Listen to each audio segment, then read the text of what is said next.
My battle began at about 6:30 in the morning when the alarms of the bombing began.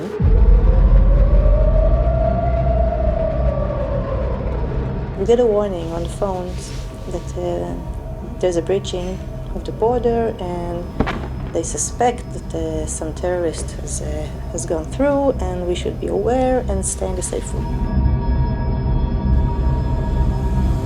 Usually, in the kibbutz, when this alarm is occurring, it's something like 5, maybe 6 terrorists is breaching the border, and the army will stop them probably like 1 mile from the kibbutz. And meanwhile, we just wait and let the army do the job.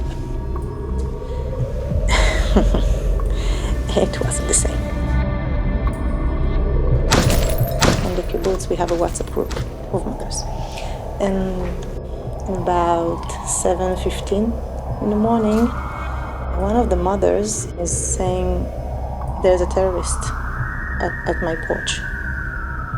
And then another mothers are reporting that the house is on fire and knocking on door and shooting, gunfire everywhere and asking for help.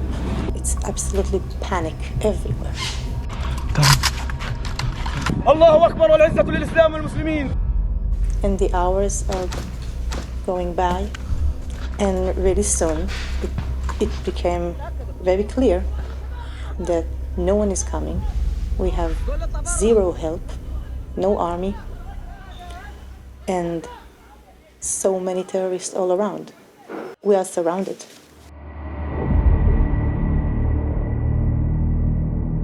Into our own home. Someone is entering, we can hear them throwing things and... Shooting? Not shooting at the beginning, just speaking Arabic and just torching my place, just taking things apart, and someone is trying to open the door. The safe room door is not locked from the inside. It's a precaution for rescuer to take you out from the safe room if there's rockets. So we are all being told to hold the handle.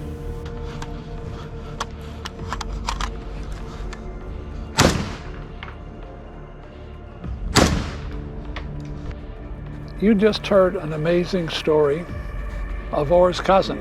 Well, we're here. This is her home, and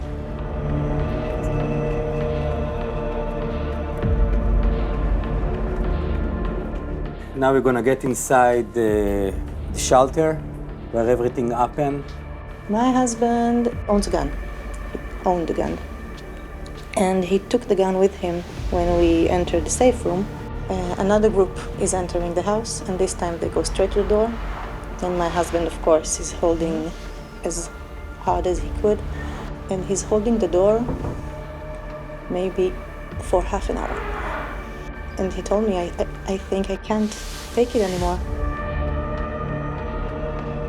They start to shoot everywhere when there is 3 young kids inside. 3 of my cousins. And to protect them, he put his body against the door that they will not get hurt. They shot the mechanism of the lock. And part of this mechanism hurt my husband. His wound was something like this big, and he was bleeding severely. He fell down, and while he was falling down, he was shot again in his belly. I grabbed the gun. So we sit there, 3 kids. My husband is lying here, and I sitting like this, facing the door, just waiting with the gun in my hands. And I saw the end of a rifle entering maybe like a hole in the door because the door was still closed. And I saw this end of a rifle and I just started to shoot.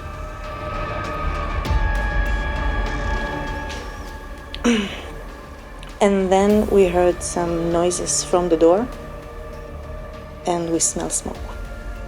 And the smoke was becoming heavier.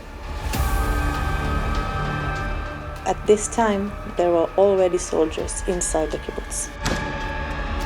There was a fight, maybe 15 minutes. At this time, in these 15 minutes, the smoke was very, very, very black, heavy, and the room was entirely black. So I told my husband that I have to go and open the window so the kids could breathe. And he told me to do it. I kissed him and I told him that I love him. And he held the kids' hands, and I just left. I took the kids and put them one by one next to the window. I just put my arms around them and held them, and I told them to be very, very quiet. After my husband was shot, it's like maybe an hour. But when the soldiers arrived, it was too late for him. This man is a hero because he saved his family, and after it, his wife, my cousin, she's the one that saved her babies, her kids.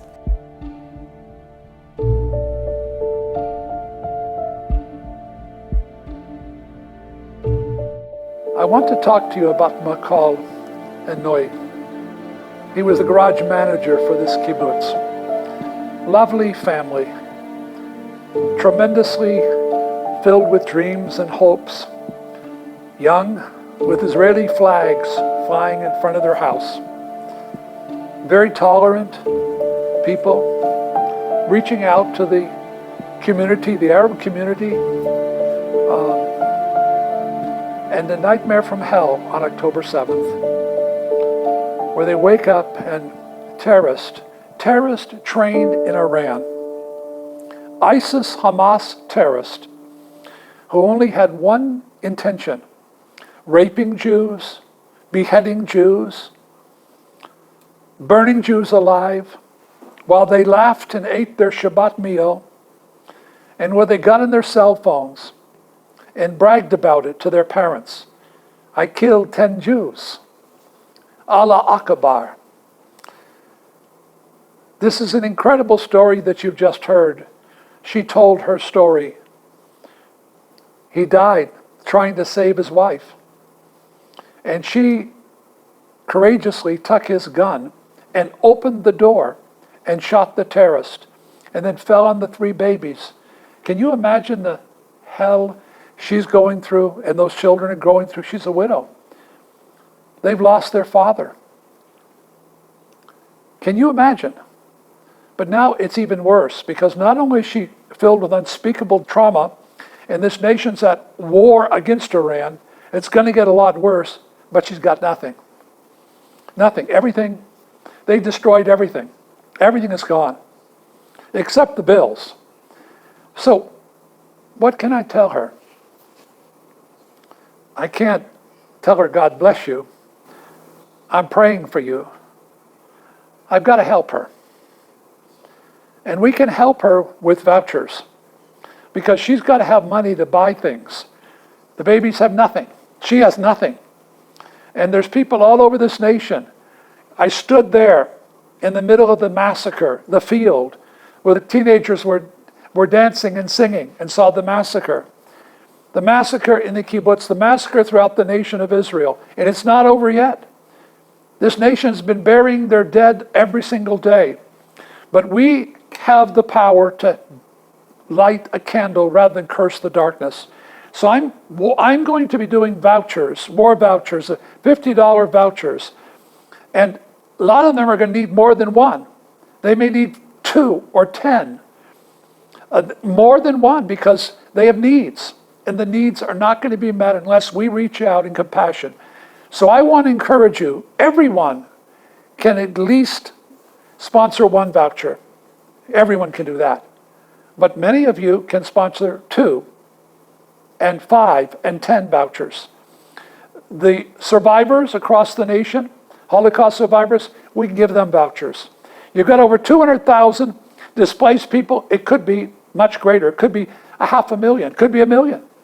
We don't know how bad it's going to get. We only know the hospitals are set up as trauma units now because of what is yet to come with Iran. in this war. So I want you to understand that all of these precious people that have suffered so, that have gone through, the wounded and all the ones that the families of the hostages, so much pain and agony. But we can take a something very simple that you can do, that you're able to do, a $50 voucher, or two $50 vouchers, or 10 $50 vouchers, and you can provide for this precious lady and her children. I'm going to be certain that happens. But we're in this nation needs this. The need is urgent. And I'm asking you right now to respond. You have a choice. You can curse the darkness or light a candle.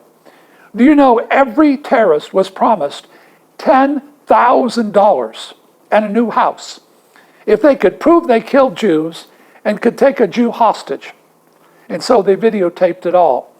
Videotaped torturing them and raping them to get their $10,000. They were paid to curse the house of Israel. I'm asking you to bless the house of Israel and do it now. Love is not something you say, it's something you do. Mother Teresa said that to me as we prayed together for the house of Israel. Do something now. God bless you.